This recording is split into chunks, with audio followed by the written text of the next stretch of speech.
बिस्मिल्लाहिर्रहमानिर्रहीम। अल्लाह ताला के फ़ज़ल करम और शुक्र के बाद आज की गुफ्तगू का आगाज़ करते हैं। मैं हूं काशिफ़ अहमद आपकी खिदमत में आम आदमी की बात के साथ हाज़िर। रात को एक बड़ी ख़बर जिसका लोग बहुत देर से इंतज़ार कर रहे थे, वो आ ही गई, तो इसलिए मैंने कहा सुबह-सुबह आपसे बात हो जाए। और बड़ी ख़बर ये थी और लगता यही है कि ये बड़ी ख़बर जो है वो पूरी प्लानिंग के साथ की गई। बड़ी ख़बर ये है कि परवेज़ लाही को डीनोटिफ़ाई नहीं किया गया, उनकी काबीना को कर दिया गया। ये है वो हैरत अंगेज़ ख़बर जिसके ऊपर मैं बात करना चाह रहा था कि हुआ असल में क्या। रात को गवर्नर पंजाब ने एक नोटिफिकेशन निकाल दिया जिसमें जो परवेज इलाही की कबीना है उसको ख़त्म कर दिया गया फौरन। यानी पीटीए के जो लोग, सारी की सारी कबीना जो है पीटीए के लोगों पर मुश्तमिल है, तो उनको फौरन ही फारग कर दिया गया। और ये कहा गया कि हमें बड़ी खुशी है कि अगर परवेज इलाही साहब जो हैं वो ऑफिस को सस्टेन करते हैं उस वक्त तक, जब तक जो है नया बंदा जो है वो नहीं आता। हमजा शहबाज साहब को कहा गया है कि वो पाकिस्तान पहुँचे, क्योंकि वो लंदन में हैं, तो उन्हें कहा गया कि वो पाकिस्तान में पहुँचे और अपने ऑफिस को संभालें। बात असल में ये है कि ये मुझे यही लगता है कि एक फिक्स मैच खेला जा रहा है। क्योंकि पहले ये नोटिफिकेशन क्यों नहीं आ रहा था, क्योंकि उस वक्त इनके पास नंबर गेम पूरी नहीं थी। फिर आसिफ अली जरदारी की रात को एक मुलाकात हुई चौशजात के साथ, और वहाँ ये तय हुआ कि अब ये नोटिफिकेशन निकाल दिया जाए। शायद कहीं सेटिंग हो चुकी है परवेज इलाही साहब के साथ उनकी। अब ये चीज़ें दो किस्म की हैं। एक तो शायद परवेज साहब के साथ उनकी सेटिंग हो चुकी है, क्योंकि जो नोटिफिकेशन है वो बहुत अजीबोगरीब है। और हैरत की बात यह है कि जो चीफ सेक्रेटरी अब्दुल्ला सुंबल हैं, उन्होंने फ़ौरन इसको आगे जो है वो श्योर कर दिया। फ़ौरन इस नोटिफिकेशन को जो है वो आगे फॉरवर्ड किया, इसके ऊपर साइन कर दिए।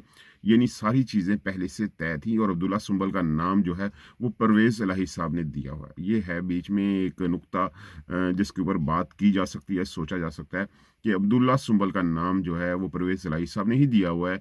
तो उन्होंने फ़ौरन इस नोटिफिकेशन को एक्सेप्ट कर लिया, इसके ऊपर साइन किया और इसको फॉरवर्ड कर दिया। यानी ये चीज़ लागू हो गई कि अब परवेज़ इलाही तो वज़ीर आला हैं, लेकिन उनकी काबीना फ़ारिग है। उसके बाद मामलात जो हैं वो अब आगे की तरफ जाएँगे। जो बड़ी मशावरत हुई रात को मौसलाई परवेज़ इलाही की और अहमद अवैस की, जो एडवोकेट जनरल पंजाब हैं, उनकी आपस में मुलाकात हुई और उसमें चीज़ें ये तय की गई कि इस चीज़ को हम लाहौर हाई कोर्ट में जो है वो चैलेंज करेंगे। और आज शायद 12-1 बजे के करीब ये लाहौर हाई कोर्ट में चैलेंज भी हो जाए। इसके साथ-साथ इमरान खान ने भी आज 2 बजे वुकला की जो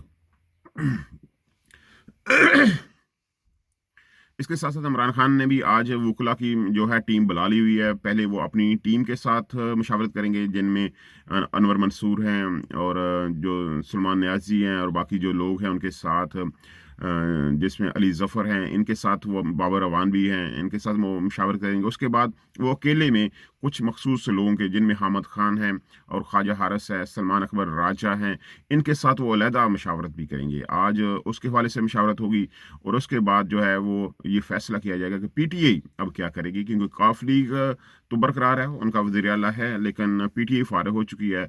तो अब पीटीआई के पास क्या ऑप्शन है। और अगर केस ये अदालत में जाता है, अदालत वैसे तो परवेज़ इलाही ने ये फैसला किया है कि आज रूटीन का वो कबीना का इजलास भी बुलाएंगे और असम्बली का इजलास भी बुलाएंगे और उसमें वो बात करेंगे। यानी वो इस नोटिफिकेशन को मानने को तैयार नहीं है। दिखाना ये चाहते हैं कि वो इस नोटिफिकेशन को मानेंगे नहीं, लेकिन असल में कहानी कुछ और है, क्योंकि ये नोटिफिकेशन चीफ सेक्रेटरी ने भी कंफर्म कर दिया हुआ है। तो अल्टीमेटली मामला जो है अदालत में जाएगा। अब अदालत के पास भी ऑप्शंस हैं कि इस जो नोटिफिकेशन को क्या वो समाअत के काबिल समझते हैं या नहीं। ये पहला सवाल है कि कब समाअत होती है, इसके बाद मामला क्या होते हैं। लेकिन अगर समाअत के लिए मंजूर हो जाता है, तब अदालत के पास क्या क्या ऑप्शंस होंगे। पहला ये है कि वो इस नोटिफिकेशन को मुअत्तल कर देते हैं कि ये सही नहीं है, स्पीकर की रूलिंग आ चुकी है, तो गवर्नर पंजाब के पास इस्तेकाक नहीं है कि वो इस किस्म का काम करे, इस तरह का नोटिफिकेशन निकाले, तो गलत है, तो इसको वहीं रोक दिया जाता है। या हाई कोर्ट ये भी कह सकती है कि गवर्नर पंजाब ने जो काम किया वो बिल्कुल ठीक है, तो अब आप इलेक्शन की तरफ जाएं। तो इलेक्शन में वो मामलात फिर वो गंभीरता की तरफ जाएंगे, क्योंकि पहले में तो 186 नंबर्स जो है वो पूरे करने हैं। और वहाँ प्रॉब्लम अब काफली की आएगी कि परवेज इलाही और चौधरी का आपस में तल्लक क्या है। चौसजात और आसफ अली जरदारी और शहबाज शरीफ और मौलाना फजल रहमान, इनकी मुलाकातों का क्या नतीजा निकलता है और इस्टेब्लिशमेंट ने जो है वो क्या इनको यकीनदानी करवाई है, वो तो बाद की बात है। लेकिन पहले यही होगा। और अगर इनका कोई नतीजा निकल आता है और चौधरी बरादरान न्यूट्रल हो जाते हैं, तो 10 वोट उनके चले जाएंगे और उसके पास किसी बंदे के पास 186 नंबर पूरे नहीं होंगे, तो फिर रन ऑफ इलेक्शन होगा और उसमें जो है मेजॉरिटी जो है वो साबित करनी है। और यहाँ पे एस्टेब्लिशमेंट का रोल आएगा कि वो लोग जिनको अब खरीदा जाएगा, जिनको प्रेशर दिया जाएगा, क्योंकि खरीदने वाला काम तो अब तकरीबन ख़त्म हो चुका है, क्योंकि उसका फ़ायदा कोई नहीं है। आसिफ अली ज़रदारी नाकाम हो चुके हैं। अगर वो पहले कामयाब होते तो पहले ही ये नोटिफिकेशन निकला था, लेकिन वो पहले कामयाब नहीं हुए, इसलिए वो नोटिफिकेशन ना निकाल सके। तो खरीदने वाला काम तो नाकाम है, तो अब प्रेशर, ऑडियो वीडियोस, ब्लैकमेलिंग, ये सारी चीज़ें चलेंगी, क्योंकि अब लोग बिकते नहीं हैं। क्योंकि इमरान खान का नाम बिक रहा है, तो लोग ये रिस्क नहीं लेते कि अपना सियासी कैरियर जो है वो दांव पे लगाएं। पहले जो 25 लोग थे वो इसको ट्राई कर चुके हैं कि कितनी बड़ी नाकामी उनके हिस्से में आई, बहुत बड़ी परेशानी, कैरियर डूब गया।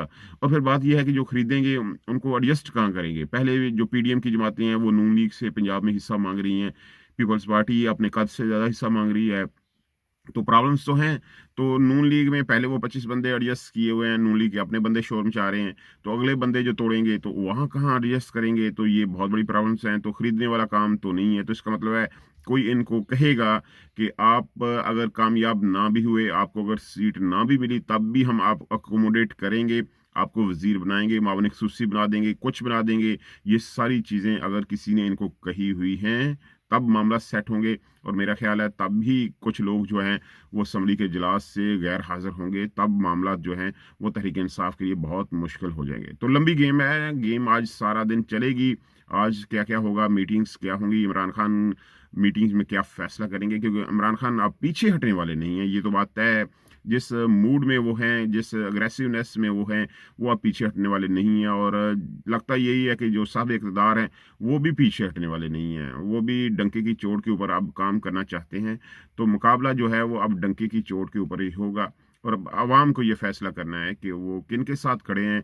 भेड़ बकरियों की तरह भेड़ बकरियों की तरह वो रूटीन के काम ही करेंगे, या वो आज़ादी की जंग के लिए इमरान खान के साथ खड़े होंगे, क्योंकि अवाम जो फैसला करेगी वही डिसाइसिव रोल होगा और वही उनका फ्यूचर जो है तय करेगा। तो मामला गंभीरता के साथ हैं। हमारी तो यही दुआ है कि पाकिस्तान में हालात कुछ मुतदल हो जाएं, हालात बदलें, ताकि आम आदमी जो है वो मुश्किल से निकल आए, क्योंकि आम आदमी इस वक्त बहुत मुश्किल में है। अल्लाह ताला इनको आसानियाँ दे, आसानियाँ तकसीम करने का हौसला दे।